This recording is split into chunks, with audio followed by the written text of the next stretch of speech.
Hello everybody, this is the Wikstrand. So how long did it took me to realize that this was not a French war thriller about the harsh life under Nazi occupation, but a hilarious and over-the-top comedy? Well, it actually took me to the point where, the moonshiners had their, comedic cart cartoonishly blown up, and that was when I said, okay, so we're in a comedy officially, because there was nothing, in the opening credits that suggested that this was a comedy, but a comedy it was, and an actually really good comedy it also was.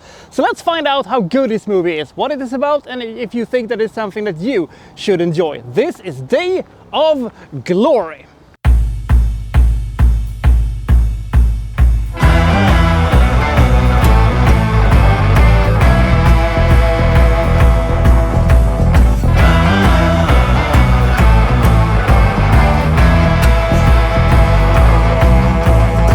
It's France, it's 1944, and the Germans are, retreating. But all is not doom and gloom for them, because they have this super duper Uber weapon that is going to change the course of the war, and it's going to, blow the Allies to smithereens and stuff like that. But they're going to hold this thing through the small village of Saint Laurent. Now, Saint Laurent also has a huge bridge, and just as they are about to cross this bridge, we have this caretaker, Gregoire, who is on the other side, talking about, war memories, to some kids, and he accidentally blow up the bridge. This is also where the moonshiners almost accidentally get killed, by the way. So the Germans are officially, stuck in this town until they can get, some engineering troops to come and, fix the bridge for them. And the citizen of this small little town is very concerned about, the Germans, they're going to, rape and kill and plunder and stuff like that, and they might as well,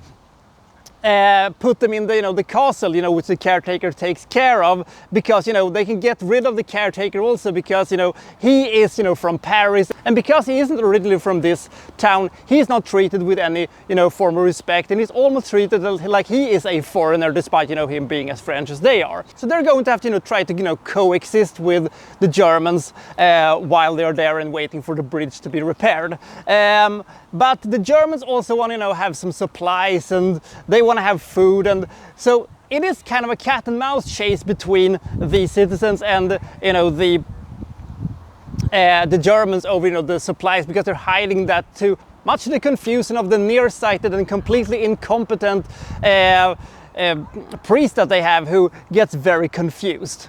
Now, you might be thinking at this point, so what's the plot of this movie? It doesn't sound like this has a lot of plot in it, and it takes a lot of time for, the actual plot to appear in this movie. That's one of the downsides that they do have, because blowing up a bridge accidentally isn't the only thing that is going to be blown up, because, a high-ranking Gestapo, or was it an SS officer, I can't quite remember, he also gets obliterated to smithereens by pure accident, which has some serious ramifications. And after that is when the movie truly takes off, because when this movie had been going on for roughly half of its runtime, I said to myself, I don't think this movie is going to be able to climb over 50 points, but after that the movie picked up significantly and just became better and better and better, and the humor was just so gosh darn great, because not only did this slapstick work tremendously, they did have a couple of sequences that I didn't see coming. This movie takes a lot of sharp turns. You're thinking to yourself, oh, they're going to do that,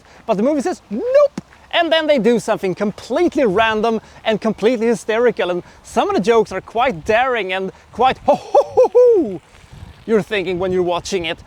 Granted, not everything works, and sometimes, it's difficult to find, where the joke's actually supposed to be, and you have these sequences that just goes on and on and on, and doesn't really, amount to anything. Especially is this true when it comes to the very, very long chase between a bicycle and a bunch of not too clever and quite incompetent American GIs and their tanks. And granted, it is an impressive sequence, but it is also a sequence that goes on and on and on and won't fucking end. And that joke got really old really fast.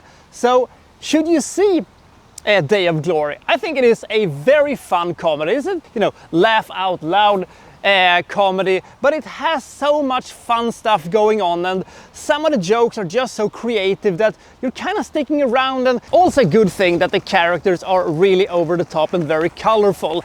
This is one of these, more, loud and boisterous French comedies, not the more subtle and subdued French comedies. The movie is also equipped with a very good story. You could easily have done this movie as a cold, very serious war thriller with exactly the same story, and it would have worked out fine.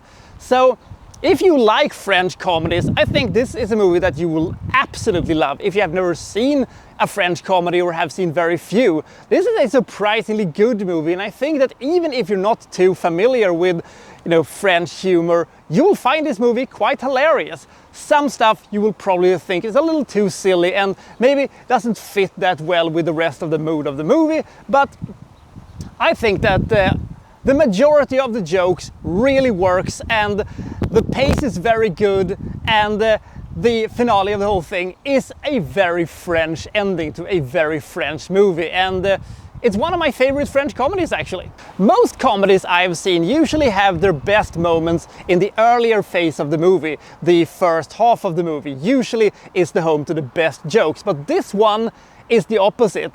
The longer the movie goes, the better it gets, apart of course from the very, very long tank and bicycle chase. I give Day of Glory 75 points. This is not a perfect comedy, but by God is it an entertaining and fun experience to watch. So I'll see you next time for well so-and-so reviewing well such and such. Thank you for watching. Thank you very much.